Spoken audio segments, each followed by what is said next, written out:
Saludos amigos, bienvenidos a Careo en época navideña, don Osvaldo. ¿Cómo estamos? Muy bien, muy bien, muy bien. Saludos amigos, aquí de nuevo en Careo con Omar Santana. Lito, sigue de vacaciones. Tiene unas pausas Nosotros ahí. no hacemos pausa. Tiene que atender unas responsabilidades. Pero bien, esta es una época de reunión familiar, por lo que nosotros queremos que los dominicanos también se sumen a ese regocijo, a esa época a esta época del año donde uno trata de encontrarse y con la familia y pasar un buen momento, pasarlo tranquilo, sobre todo en esta época de COVID-19. En la gran ciudad, el Distrito Nacional sobre todo, la presión urbana se sintió menos desde el 23, sobre todo en la tanda matutina hasta el mediodía. El tránsito fluyó. Y ahora vimos también que precisamente con motivo de esta época, que cuando normalmente las actividades se incrementan, sobre todo los viajes al interior de la República, como dicen, o a las provincias de la República, que el Comité de Emergencia, Operativo de Emergencia, el COE, anunció un operativo Conciencia por la Vida, Navidad y Año Nuevo. Así es. Es un operativo que arrancó precisamente desde el jueves, es la primera fase del operativo, y se prolongará hasta el día de Año Nuevo, hasta el primero, ¿verdad? Ahí termina. Es el operativo Conciencia por la Vida, Navidad y Año Nuevo 2021-2022. El jefe del COE, general retirado Juan Manuel Méndez, dijo que en ese operativo van a intervenir al menos, no menos de 25. Bueno, 40,000 en total. Bueno, y van a estar abiertos 1.237 puestos de asistencia humanitaria. La esperanza es que esos puestos estén lo menos ocupados posible, ¿no? Que no tengan que atender emergencias. Y una cantidad importante de instituciones también se van a sumar como cada año. Y hay que reconocer que en esta época ese grupo de personas, mientras los dominicanos están disfrutando, comiendo, reuniéndose, tomándose un traguito, celebrando, en fiesta, ellos están trabajando. Y hay que reconocer esa labor que a veces a uno la deja pasar desapercibida, esa labor de los policías, de militares, de bomberos, de médicos, de enfermeras, que no se pueden, y enfermeros que no se pueden quedar atrás. Y digo este último grupo no por dejarlo de último, sino porque el 25 de diciembre y el 1 de enero de cada año son los días más activos, lamentablemente, de ellos los grupos médicos. Con ustedes, los periodistas, y con que siempre están ocupados, aunque es un periodo a la baja. También el año se aproxima a su final con una alarma general, un recrudecimiento de una variante de la COVID-19 conocida como Omicron. Ya todos ustedes saben lo que es la Omicron, que tiene sobre todo al viejo continente preocupado. Y precisamente a la preocupación de Europa debe haber también inquietud aquí en la República Dominicana, porque ya se detectó en Chile una pasajera procedente de República Dominicana que dio positivo al COVID, y resulta que esa persona tenía 3 dosis de vacuna, estaba vacunada, llevó una PCR y sin embargo cuando se sometió a prueba, la PCR con la que viajó certificaba desde que estaba Dominicana negativa al COVID, y entonces se detectó que la variante que tenía era precisamente Omicron. Si la llevó de República Dominicana, entonces la tenemos aquí. Es una fuente de preocupación y coincide con un dato interesante. Lo que llama la atención y preocupa es que no tengamos que enterar, porque en otro país se hicieron los procesos correctamente de control. Y en la República Dominicana uno ve que las autoridades están manejando el tema de Omicron de una manera muy pasiva.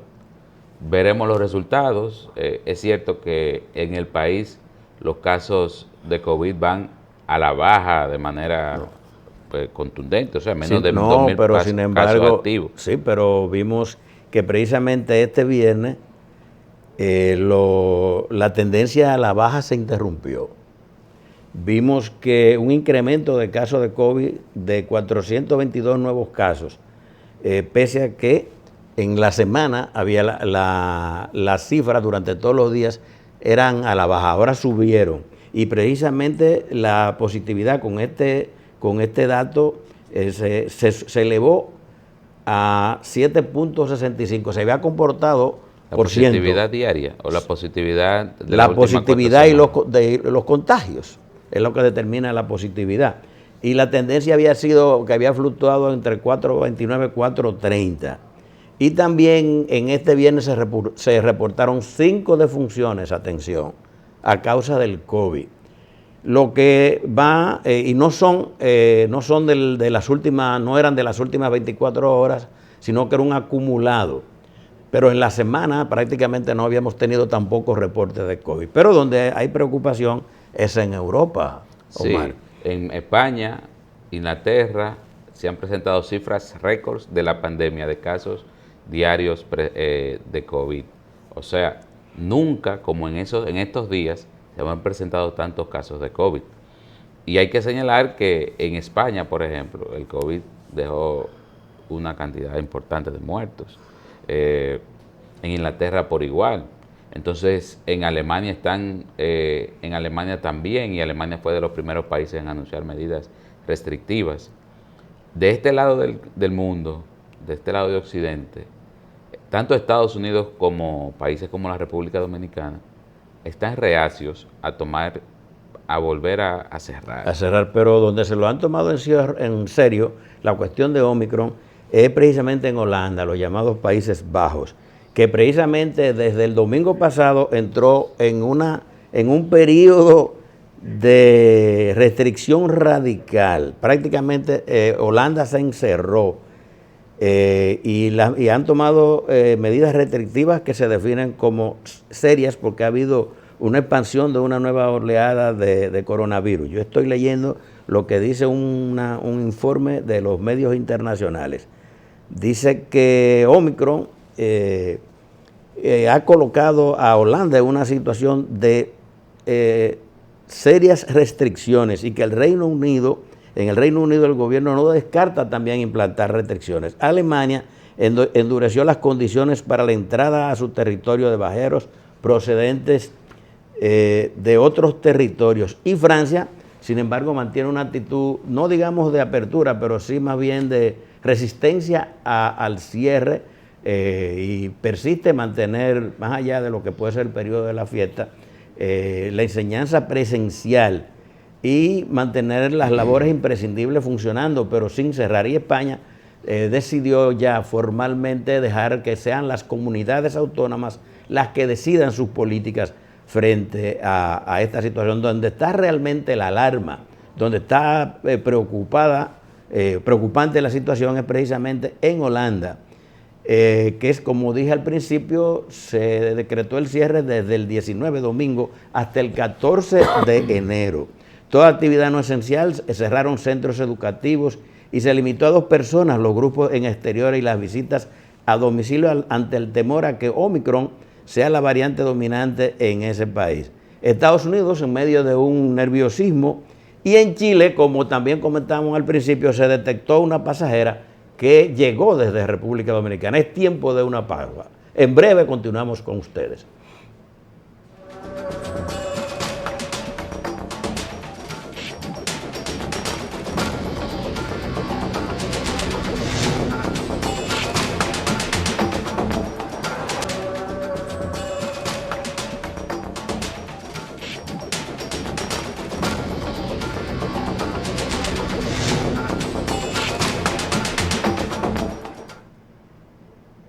Muy bien, amigos, retornamos con ustedes aquí en Careo. Y un tema que dominó la semana, tema noticioso que dominó la semana que está concluyendo, es el conocimiento ya del expediente de la acusación de la operación denominada por el Ministerio Público Operación Antipulpo.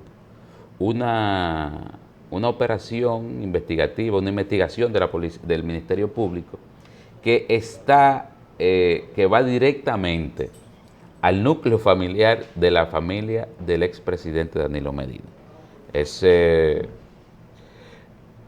uno conociendo, viendo el expediente, no deja de sorprenderse y de evaluar lo profundo que posiblemente, porque estas acusaciones tienen que comprobarse ante un juez, posiblemente estuvieron involucrados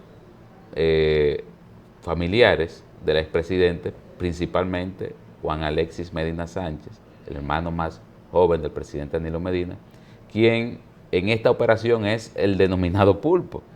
Abarcó negocios de todo tipo, de toda índole, desde asfalto hasta suplir los hospitales de los más de 40 hospitales que se decidieron 56, exactamente, que se decidieron intervenir durante el gobierno de Danilo Medina, y hay que decir que eso fue uno de los grandes escollos del gobierno, ese plan que no terminó nunca, del gobierno del entonces presidente Danilo Medina.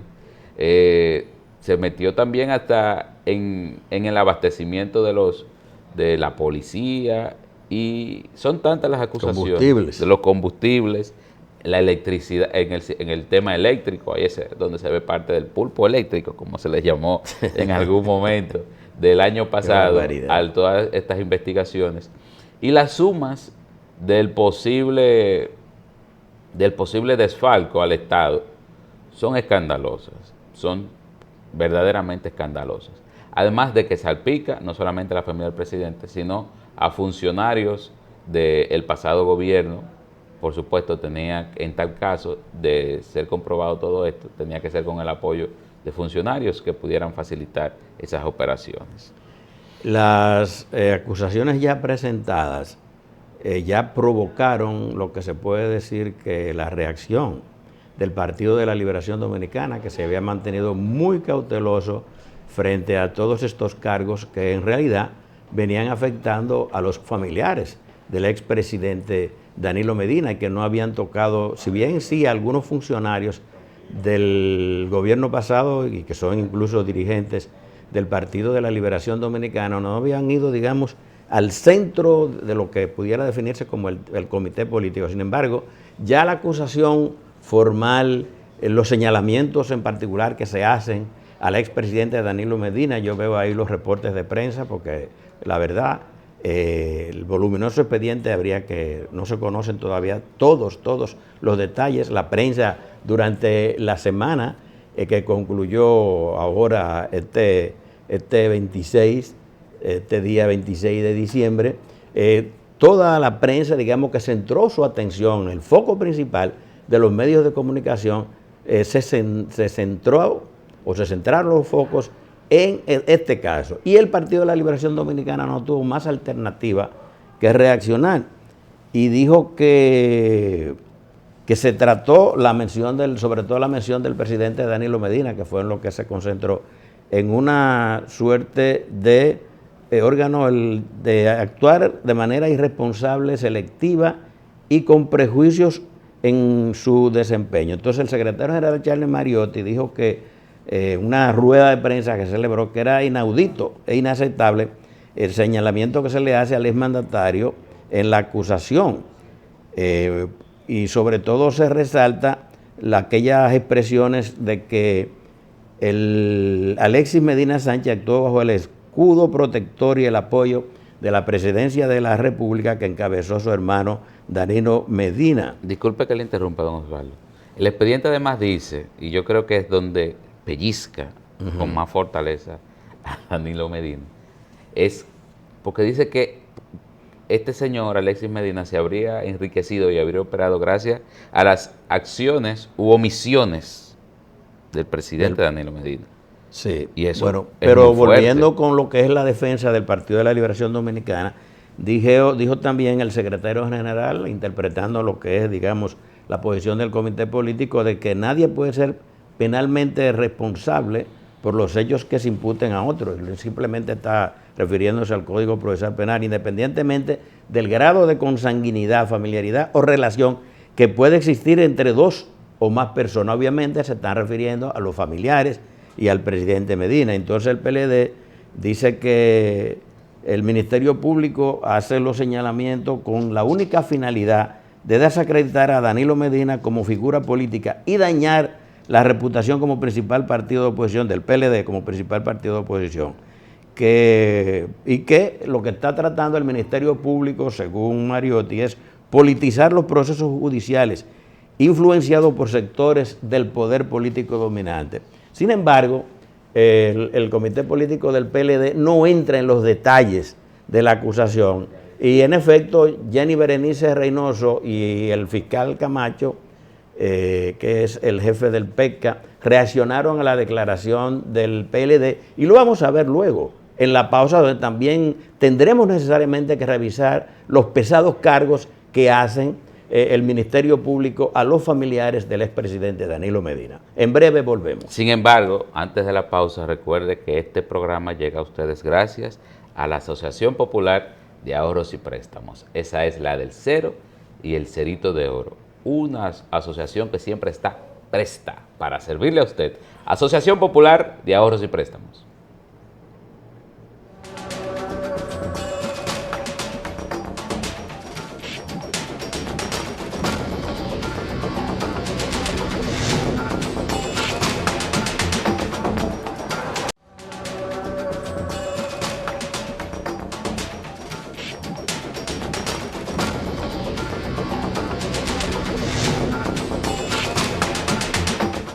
Seguimos aquí en Careo por Cinevisión. Hablábamos de la reacción del Partido de la Liberación Dominicana a los cargos del Ministerio Público contra los familiares del expresidente Danilo Medina. Y Jenny Berenice Reynoso dijo, en alusión, una suerte de respuesta al Partido de la Liberación Dominicana y al secretario general Mariotti, dijo lo siguiente: no creo que se pueda decir que se haya dicho nada sobre la acusación, porque usar clichés políticos no es referirse a la acusación, y este Ministerio Público que dirige la magistrada Miriam Germán Brito no entra en acusaciones políticas. Y dijo además que todo el que tenga responsabilidad penal y el Ministerio Público tenga evidencia será objeto de un proceso que culminará de acuerdo a las pruebas en lo que tenga que culminar. Eso no excluye a nadie, absolutamente a nadie. Eso quiere decir que si tienen que investigar a Juan de los Palotes será investigado. Y yo decía que una cuestión fundamental es que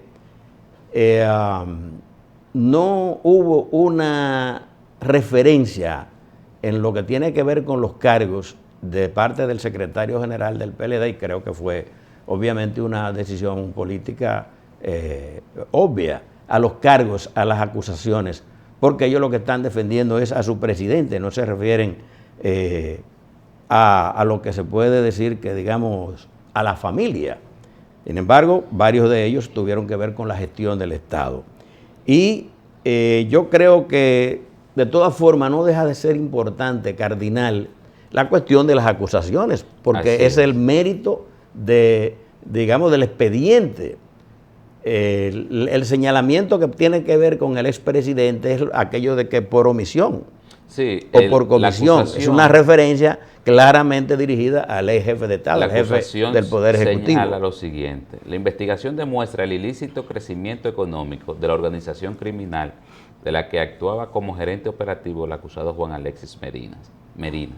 Y entonces se refiere a lo que decíamos en el segmento anterior, que fue posible gracias a que por acciones y omisiones del principal ejecutivo de la nación, Danilo Medina Sánchez, se crearon las condiciones para construir un entramado societario que impactó de manera negativa los principales indicadores de desarrollo de la República Dominicana.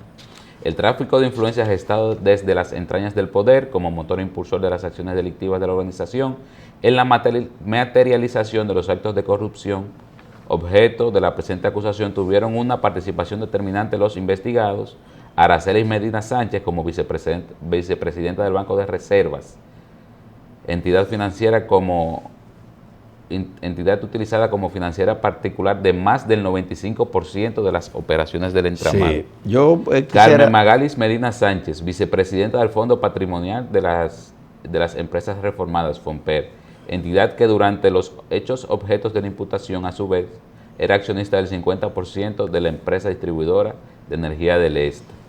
La ciudadana Lucía Medina Sánchez, que se encuentra bajo investigación, se desempeñaba como diputada en la desde la República Dominicana por la provincia de San Juan, precandidata a senadora por la misma demarcación y presidenta de la Fundación Fumudesju, a quien señala que hizo distracciones de fondos disfrazados de donaciones por más de 78 millones de pesos. Entonces, 78 millones. Exacto. Las acciones delictivas de sustracción de fondos de la organización criminal afectaron el sistema de salud pública, la educación, la seguridad ciudadana a través de la Policía Nacional, el sistema de energía eléctrica a través de DESTE y la UES, y la seguridad vial, el orden socioeconómico, las elecciones nacionales de los años 2016 y 2020, sí, a través del financiamiento ilícito de las campañas electorales con los fondos de las empresas reformadas del Estado. Omar, pero entonces, es bueno precisar, digamos que esas son consideraciones más o menos generales, pero ellas hacen señalamientos específicos de apropiaciones de los 27 acusados y 21 empresas. Y entre los principales acusados están obviamente Juan Alexis Medina Sánchez, Carmen Magali Medina Sánchez, hermano del expresidente, Francisco Pagán, que era el director de ISOE, y Fernando Arroza, que era del Comité Central, Rafael Antonio Hermosén Andújar, o que es Lorenzo Wilfredo, aquí el Alejandro Christopher Sánchez, Domingo Antonio Santiago Muñoz, Juan Esteban Suriel Suazo y 17 más. Entonces, Araceli Medina, que es la que tú señalabas, ¿verdad?, que era vicepresidenta ejecutiva del Banreserva, se le señala, ¿verdad?, como facilitadora de los negocios de Medina, y a través de la cual dice que se hicieron contrataciones por más de 400 millones de pesos en favor, violando, digamos, todo lo que establece la ley 34006 de compras y contrataciones, y que las operaciones bancarias de esos asociados se hicieron en un 95% mayormente a través del Banco de Reserva. Decía Omar que 78.110.000 pesos se le fueron transferidos a Lucía Medina para, digamos, su fundación de desarrollo en San Juan de la Maguana, y Carmen Magali Medina Sánchez, que era quien manejaba el fondo, que era parte de lo que es FONPER, porque fungía como vicepresidenta y también miembro del comité de compra del FONPER. También se le atribuye un rol decisivo en lo que fueron las decisiones que beneficiaron a la familia. Y en el caso del Este, que el administrador de Este era Luis de León, que era precisamente es el esposo de Carmen Medina, y allí se establece también, según el expediente, que adoptó decisiones en favor de las empresas de Alexis Medina Sánchez. Otros hermanos que son mencionados en el expediente están Yadixa Evelyn y Ángel Milcíades Medina, quienes de acuerdo a los fiscales recibieron cheques de los fondos que fueron desviados del erario público para su hermano Alexis. Entonces, según el Ministerio Público, una de las empresas vinculadas a Alexis obtuvo contratos irregulares por alrededor de 441.842.842.438 pesos para la impresión de cheques en el Banco de Reserva. De modo que el negocio, según la Procuraduría, de Alexis Medina era de un amplio alcance. Entonces yo creo que quizás están también todas las acusaciones de los favores, servicios y ventajas a través de la ISOGEP, pero creo que deberíamos en una parte adicional hablar de cómo estas acusaciones, todo este escarceo impacta al Partido de la Liberación Dominicana y a la figura del expresidente Danilo Medina. Así es tiempo de una pausa. En un momento retornamos con ustedes aquí en Careo.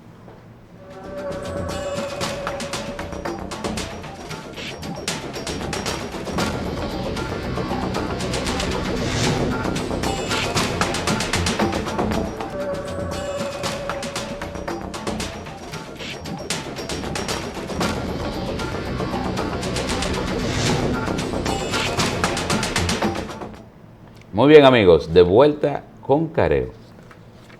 De todo esto que hemos hablado, el tema de la acusación antipulpo, no hemos tratado, y creo que, y ahora lo queremos detallar, lo más importante desde el punto de vista político, y es la situación del Partido de la Liberación Dominicana y su presidente de partido, Danilo Medina Sánchez, quien asumió el control de la organización política ya de manera formal, luego de la derrota del partido, y que además ha asumido el liderazgo dentro de la organización de manera presencial, algo que no se, y además de manera absoluta, Omar. Absoluta, sí, pero además lo ha externado a los medios de comunicación, algo que mientras estuvo en el poder era muy difícil ver. Porque el presidente del partido era Leonel Fernández. No, pero en su figura como presidente de la República se dirigía muy poco a la nación. Tú dices su labor poco, discursiva después de la salida del poder. Exactamente. Entonces ahora es más evidente su protagonismo. Sin embargo, ese protagonismo de Medina puede pasarle factura, ¿o no, don Osvaldo, al PLD? Pero claro, eso va a tener su impacto. Una de yo creo, de las primeras reacciones que se pueden considerar como directas del el expresidente Danilo Medina a todos estos señalamientos y ya a la acusación formal del Ministerio Público, es aquella famosa expresión de que no lo van a avergonzar con todos los señalamientos que venían haciendo, lo que se venía revelando, ¿no?, sobre el comportamiento, sobre el supuesto, hay que hablar todavía del supuesto hasta que no hayan decisiones definitivas de los tribunales, el supuesto comportamiento de los hermanos del expresidente Danilo Medina. Le decía, no me van a avergonzar.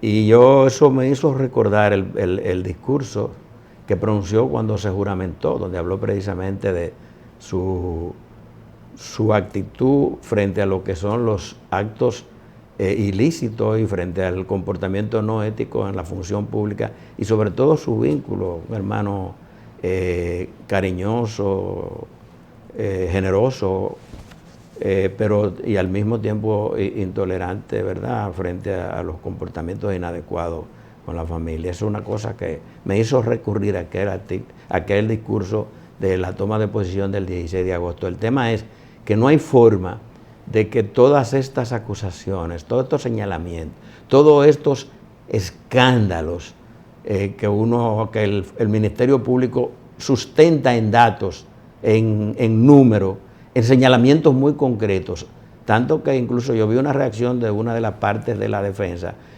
acerca de lo que decía el Ministerio Público de que el expediente estaba blindado. El argumento que utilizó para decir que no era verdad que estuviera tan blindado, no me pareció a mí de solidez. Sin embargo, el tema es que el daño al PLD es inevitable. No es solamente ya la cuestión de los efectos de la derrota política que sufrió el Partido de la Liberación Dominicana en las elecciones pasadas, sino, digamos que lo que tiene que ver, lo que se ha revelado ahora, cómo eso se va a revertir. No es solamente la salida de un grupo de gente a consecuencia de los alegatos de fraude en las primarias del 6 de octubre de 2019, ¿verdad? La elección, ¿verdad?, de un candidato a lo que se entiende que es el candidato de minoría. No es solamente el comportamiento y cómo manejaron la campaña y cómo finalmente hubo la separación, sino que ahora todo esto va sobre todos, porque dirá, bueno, el presidente, pero resulta que es el expresidente Danilo Medina fue electo presidente del PLD por esa misma cúpula que controla el comité político y el comité central. Entonces son compromisarios, y si bien se puede decir, pero yo no sabía que los términos, si es como dice el Ministerio Público, de la cosa era de esta dimensión, de este tamaño. El asunto es que ellos se echaron a un lado y creo que tomaron una decisión, no es solamente valorar lo que fue el impacto de aquella salida, sino el desempeño electoral, el manejo de todo aquello, sino la misma elección. Yo incluso ya en términos muy personales creo que hasta situándome en la persona de Medina, yo no hubiese asumido esa responsabilidad, porque en la tradición, en el ejercicio de la política, se entiende que el liderazgo principal de una organización es garantizar el crecimiento, el éxito, los resultados positivos y desde el poder garantizar especialmente la continuidad en el ejercicio, en el gobierno. Y el presidente Danilo Medina, no, por no decir hizo, sino le resultó todo lo contrario. Entonces elegirlo presidente fue como un premio a la derrota, un premio a la mala administración. Y ahora, fíjense ustedes, no sé ni cómo calificarlo, un premio a qué. De modo que es un poco triste la situación del Partido de la Liberación Dominicana, y eso, como hablaba Omar al principio, eso va a impactar y va a favorecer. Ya he visto que en las líderes del Partido Revolucionario Moderno, la alcaldesa está diciendo desde ya que no hay la menor duda de que Abinader va a ser el candidato a la reelección y que ella lo apoya. Y escuché también otro diputado, y por ahí se irá el presidente. Bueno, que el PRM, y discúlpeme, el PRM ha estado abolió, actuando, ¿verdad? Se abolió la prohibición de la todavía reelección. No lo ha hecho, eso tiene que ir a un proceso, pero es una decisión, a un formalismo adicional. Y el presidente sigue su accionar mayormente favorable. Ahora ya, para cerrar el periodo, digamos que una línea populista acaba de anunció y se está ejecutando un programa de 1.500 millones para favorecer a nuevas 1.350 familias que están en el programa Supérate. En fin, un panorama muy negativo para el PLD y un panorama muy positivo para el oficialismo. Pero, de nuevo, tiempo de la pausa.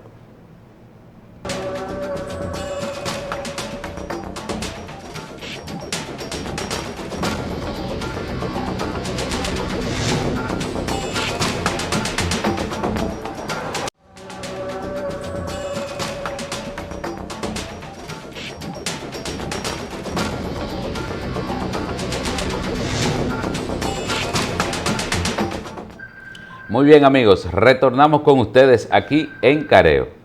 Y el pasado domingo en Chile ganó la izquierda otra vez, don Osvaldo. En este caso... ¿Otra vez?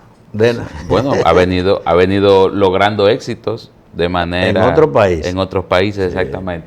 En otros países, y esta vez en Chile, pudieron Gabriel Boric, un candidato presidencial de 35 años solamente, un candidato millennial, de la generación de los del 85. ¿Tu generación? Sí, más un hombre joven. Intermedio, así es. Un hombre joven. De las aulas universitarias. Un hombre exactamente que estudió Derecho, un activista estudiantil, asume el poder, y una persona a la que también lo atacan mucho por ser siempre un activista, y segundo por su salud mental.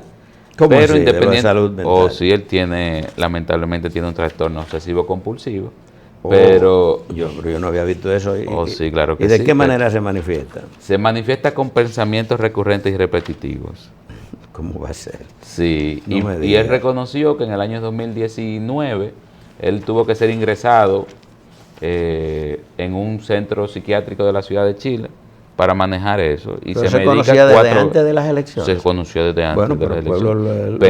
Pero lo atacan por eso. Pero bueno. Pero lo que yo quería decir es que independientemente de todos esos ataques, es un joven que viene a tratar de transformar una sociedad que fuera de Chile se le ve como de avanzada dentro de América Latina, pero que tiene sus conflictos internos desde hace años. Venía de un escándalo con el presidente Sebastián Piñera, está en medio de la transformación de la Constitución, y es una época de cambio en Chile en particular. Sí, es como un reencuentro con lo que fue la interrupción del gobierno progresista de Salvador Allende, ¿verdad?